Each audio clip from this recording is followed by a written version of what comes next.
Hello mga higala, ani ana sa bako si Casey. Aron sa pag hubad sa inyuhang adlong natawhan. Kuban ako karon si Miggy aron sa pagtabang sa paghubad. Karon amo padayunon ang Enero nga mga tawo nga ang natawo sa Enero. Ang Enero 19. Sige Miggy, unsa man ang hubad niini nga ang mga bata o ang bata natawo sa Enero 19? Okay, kung ikaw nataw sa Enero 19, ikaw usa ka luuran. Dali ra ka mahiubos. O gusto nimo nga ikaw maoy number 1 sa imong pamilya.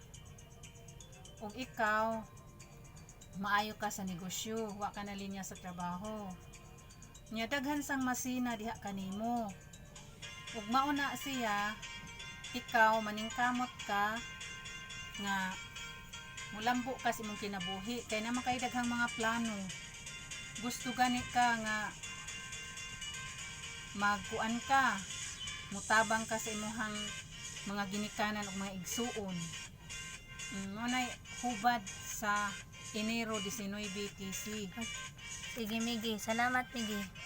So mga higala, ayaw kalimot sa pag-like, subscribe, and share this video kung kinsa tong mga naamoy na ilhan nga mga tao nga natawo aning pitsaha Enero 19. Salamat!